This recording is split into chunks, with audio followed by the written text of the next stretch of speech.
Hello दोस्तों, आज हम फिर से लेके आए हैं निबंध। कल हम सिया राम शरण गुप्त तक झूठ और सच बता चुके थे निबंध। आज हम महादेवी वर्मा के निबंधों को कुछ ऐसे सरल शब्दों में जो आसान तरीके से आपको तुरंत याद हो जाए। जैसे महादेवी वर्मा जो थी, श्रृंखला की कड़ियाँ। और आपको एक बात और बता दें, जो ये सन याद करने का है, उसके लिए हमने कुछ ट्रिक बनाया है। आप थोड़ा ध्यान से सुनेंगे ना तो आपको समझ में आएगा। जैसे श्रृंखला की कड़ियाँ 1942 में महादेवी वर्मा पता है क्या करती हैं? अपनी श्रृंखला की कड़ियाँ बना देती हैं 42 क्षण दा 1957 में महादेवी वर्मा कहती हैं, क्षण में दा हमका, जो भी आप रखी हैं क्षण में दा। तो क्षण में दा कहती हैं, क्षण दा 57 में। साहित्यकार की आस्था 1964 में। महादेवी वर्मा को साहित्यकार की आस्था क्यों न रहे, क्योंकि वो खुद साहित्य लिखती थी, इसलिए 64 साल की हो भी गई ना, तभी भी उनको साहित्यकार की आस्था थी। संभाषण, महादेवी वर्मा हमेशा खड़ी होकर सबको संभाषण देती थी कि कोई मतलब परेशान मत हो, मैं संभाषण देने जा रही हूँ, आप लोग आइए। तो उनके संभाषण को सुनने के लिए महादेवी वर्मा के पता है कितने लोग आ जाते थे? 75 लोग। तो उनका है संभाषण 1975 में। साहित्यकार की आस्था किससे थी? महादेवी वर्मा का, क्योंकि महादेवी वर्मा को साहित्यकार की आस्था थी 64 में। क्षण दा, महादेवी वर्मा 1957 में कहती हैं, मुझे क्षण में दा, जो हो आपके पास क्षण में दा हमका। और ये श्रृंखला की कड़ियाँ 42 श्रृंखला की कड़ियाँ बना करके उसी में रहती हैं महादेवी वर्मा।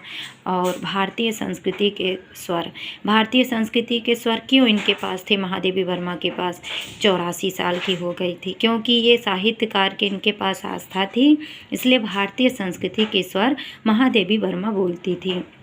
जिसको साहित्य, जैसे अभी हमको साहित्यकार से आस्था हो जाए तो हम भारतीय संस्कृति के स्वर ही बोलेंगे ना। तो ये 84 साल की बुढ़ी हो गई थी, पर ये भारतीय संस्कृति के स्वर महादेवी वर्मा बोलती थी।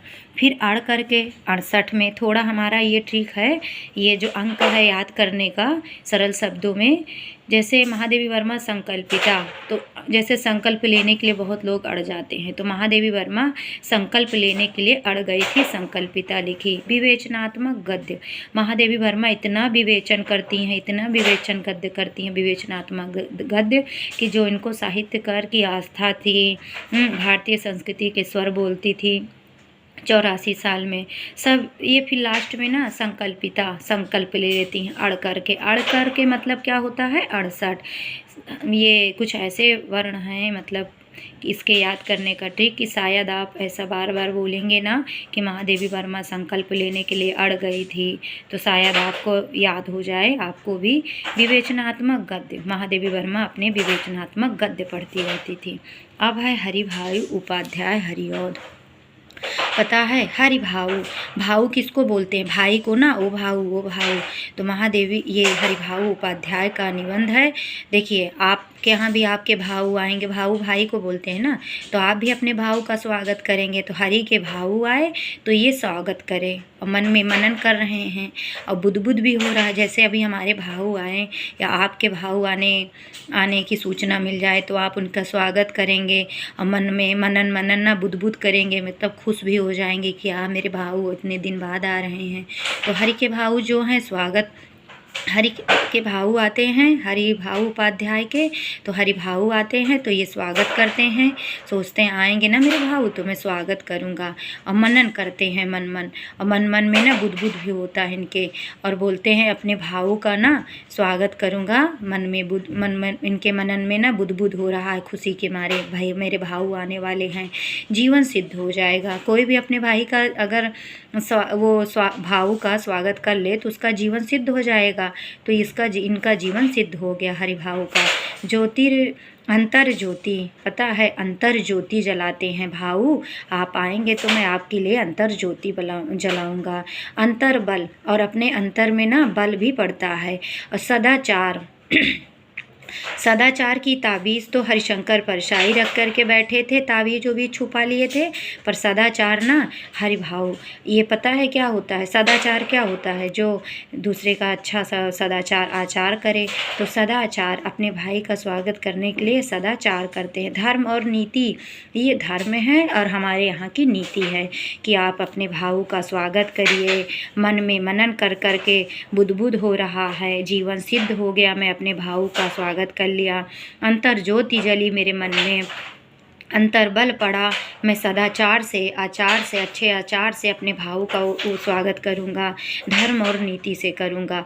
पर विश्वंभरनाथ शर्मा जो है ना, ये निबंध लिखते हैं तो दुबे जी की चिट्ठियाँ, दुबे जी की डायरी। विश्वंभरनाथ शर्मा, विश्व में क्या होता है पता है?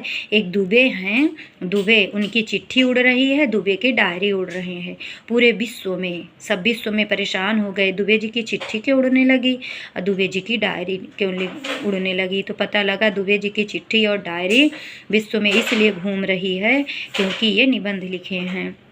जगदीश झा बिमल, पता है जगदीश झा बिमल, जगदीश जो थे ना वो बिमल, तरंगड़ी, तो तरंग में जगदीश भगवान कहाँ बैठते हैं? तरंग में, तो पानी में, समुद्र के अंदर बैठते हैं, इसलिए जगदीश झा बिमल का है तरंगड़ी। कृष्ण बलदेव वर्मा, कबीर केशव का ऊर्छा, केशव का ऊर्छा है, बुंदेलखंड पर्यटन करते हैं, जितने भी बुंदेलखंड वाले हैं वो कृष्ण बलदेव, पता है आपको पता होएगा, कृष्ण भगवान का नाम कृष्ण था और उनके छोटे बड़े भाई का नाम बलदेव था। तो कबीर केशव का ऊर्छा कौन करता था? कृष्ण और बलदेव दोनों भाई कबीर के पास जाते थे, केशव ऊर्छा बोलते थे चलो।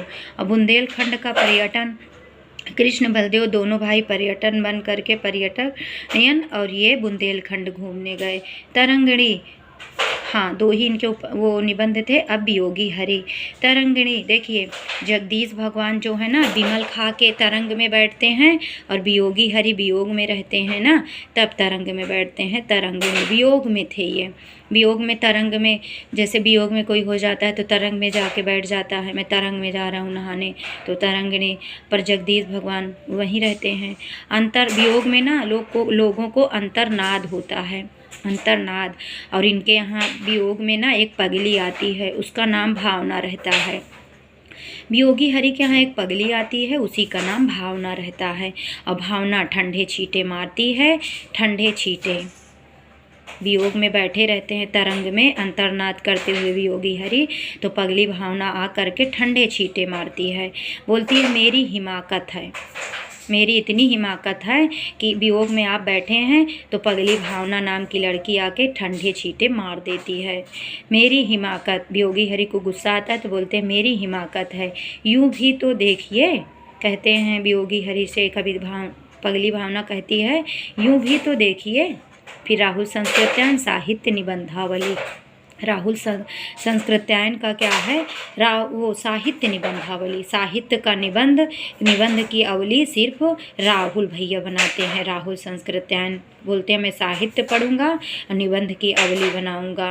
और पीताम्बर दत्त जो थे ये मकरंद नाम का वो थे ना, गोरखनाथ के ऊपर था मकरंद, तो मकरंद लिखते हैं निबंध में मकरंद। तो मकरंद जो है ना पीला पीला कपड़ा पहनकर पीताम्बर के यहाँ आता है, बोलता है मकरंद मैं पीताम्बर आज से पहनूंगा, पीताम्बर। तो पीताम्बर कपड़ा कौन पहनता है? मकरंद। मकरंद अपना पीला पीला कपड़ा पीताम्बर उठा के लाता है, बोलता है मैं आज से ना, मकरंद कहता है आज से मैं पीताम्बर पहन के घूमूंगा। और इनका हरिशंकर शर्मा का है, हरिशंकर शर्मा का निबंध, हरिशंकर, हरि और शंकर, हरि भगवान और शंकर दोनों पिंजरा का पोल खोल देते हैं, चिड़ियाघर का, चिड़ियाघर में बड़ा सा पिंजरा था, उसी के पिंजरे का पोल खोल देते हैं। और मिस पॉलिसी की आत्म कहानी, और दोनों लोग, ये हरि और शंकर पिंजरा पोल खोल करके चिड़ियाघर में दोनों लोग मिस पॉलिसी की आत्म कहानी कहते हैं, मिस पॉलिसी से अपनी आत्म कहानी कहते हैं। हो सकता है वो पिंजरा घर पोल में रहती हो, चिड़ियाघर में जो पिंजरा पोल रखा था, चिड़ियाघर में पिंजरा रखा ही रहता है, तो चिड़ियाघर में हो सकता है पिंजरा पोल बना के ये रहते हों मिस पॉलिसी, तो उससे जा कर के हरि और शंकर दोनों आत्म कहानी कहते हैं। और मिस पॉल्सी की आत्म कहानी कहकर निबंध में बताते हैं हरिशंकर की देवियों का दबदबा है। देवियों का दबदबा है, देवियों का तो बहुत दबदबा है। तो हरि और शंकर दोनों भगवान बहुत डरते हैं देवियों से। कहते हैं क्या करूं, आजकल तो देवियों का दबदबा आ गया। हरि और शंकर, हरि विष्णु को कहते हैं, शंकर तो दोनों लोग बोलते हैं जानती हो मिस पॉल्सी, तुमको अपनी आत्म कथा कहानी सुना रहा हूँ कि आजकल देवियों का दबदबा है। बेकार विद्यालय में मैं नहीं जाऊंगा। बेकार विद्यालय में इनको हरि और शंकर को भेज दिए थे। और वहाँ बेकार विद्यालय में कौन था हरिशंकर के साथ? संपादक जंतु पढ़ता था।